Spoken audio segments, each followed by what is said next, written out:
అందరికీ నమస్కారం. Welcome back to our channel. Telangana రాష్ట్రంలో ఆదివారం 23కి సంబంధించి ఇప్పటివరకు ఈ వారానికి సంబంధించి రైతు భరోసా ఎన్ని ఎకరాల వరకు ప్రభుత్వం జమ చేయబోతుంది, ఇప్పటివరకు ఎన్ని ఎకరాలకు జమ చేసింది, అలాగే రైతు భరోసా రాని వారికి నిధులు ఖాతాలలోకి ఎప్పుడు రాబోతున్నాయి అనే సమాచారాలు ఈ వీడియోలో స్పష్టంగా వివరంగా క్లుప్తంగా మనం తెలుసుకుందాం.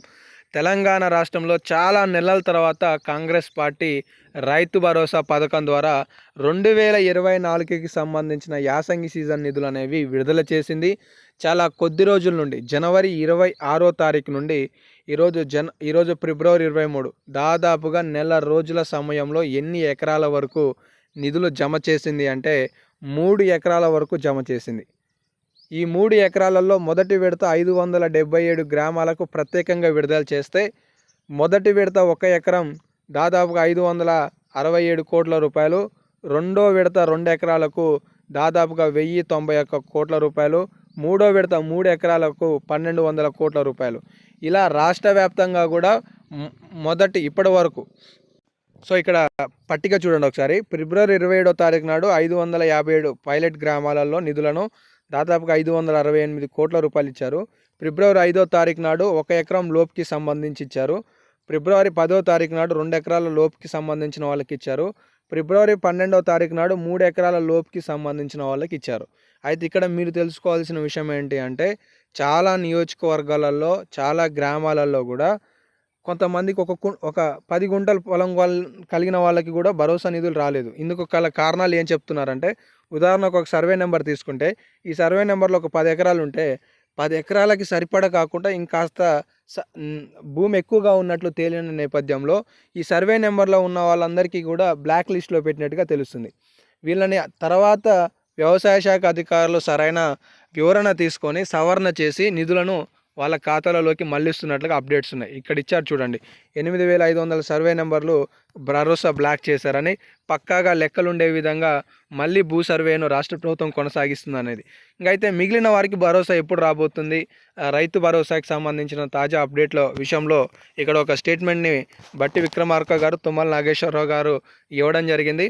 రైతులందరికీ భరోసా నిధులు వచ్చే నెల మొదటి వారంలోగా భరోసా సాయం విడుదల చేయాలని ఉప ముఖ్యమంత్రి బట్టి విక్రమార్క గారు అలాగే తుమ్మల నాగేశ్వరరావు గారు అధికారులను ఆదేశాలు జారీ చేశారు అని చెప్పేసి చూసుకోవచ్చు అనమాట. ఇప్పటికి కొత్త పట్టా పాస్ పుస్తకాలు పొందిన వాళ్ళు ఎవరైనా ఉన్నారనుకోండి, వాళ్ళకి కూడా తక్షణమే నిధులను ఆ లబ్ధిదారి ఖాతాలోకి ప్రభుత్వం విడుదల చేసే విధంగా కూడా చర్యలు చేపడుతుంది అనేది కూడా స్టేట్మెంట్ ఇచ్చారు. అలాగే తుమ్మల నాగేశ్వరరావు గారు మాట్లాడుతూ ఇక్కడ చూడండి, అనంతరం తుమ్మల నాగేశ్వరరావు గారు మాట్లాడుతూ రాష్ట్రంలో మొదట ఎకరం వరకు, తర్వాత 2 ఎకరాలు, తర్వాత 3 ఎకరాల వరకు నిధులను విడుదల చేశామని, కొంతమందికి భూములు ఎక్కువగా ఉండటం కారణంతో నిధుల జాప్యం జరుగుతుంది అని, సో ఎవరు ఆందోళన అవసరం లేదు.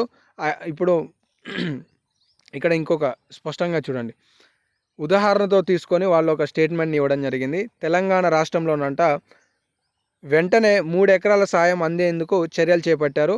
మొదట ఏం చేయబోతున్నారంటే, 5 ఎకరాల పట్టా కలిగిన, 4 ఎకరాల పట్టా కలిగిన, ఇందులో 3 ఎకరాల వరకు నిధులు అనేవి అందజేయబోతున్నారు. ఆ తర్వాత 5 ఎకరాల జాబితా రాగానే వాళ్ళకి ఆ టైంలో మిగిలిన నిధులు అనేవి అందించబోతున్నారు అనేది ఇవ్వడం జరిగింది.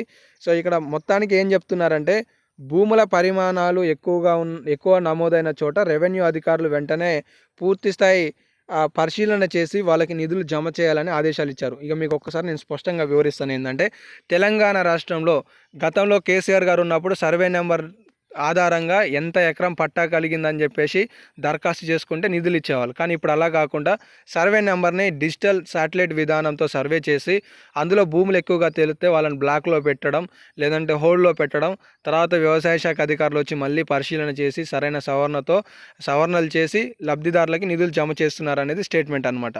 సో మొత్తానికి రైతు భరోసాకు సంబంధించి మిగిలిన వారికి ఎప్పుడు రాబోతున్నాయంటే, ఈ నెల మార్చి మొదటి వారంలో రాబోతున్నాయనే స్టేట్మెంట్ ఇచ్చారు. మరి 3 ఎకరాలకి ఫిబ్రవరి 24, 25వ తారీఖులలో జమ కావచ్చు అనేది తెలుస్తుంది. వీళ్ళతో పాటుగా 4, 5 ఎకరాలకు సంబంధించిన 3 ఎకరాల వరకు కూడా నిధులు జమ కావచ్చు అనేది తెలుస్తుంది. ప్రస్తుతానికి ఈ అప్డేట్స్ ఉన్నాయి. ఇంకేమైనా అప్డేట్స్ వస్తే మీకు తదుపరి వీడియోలలో నేను సమాచారం అయితే ఇచ్చే ప్రయత్నం చేస్తాను. ధన్యవాదాలు.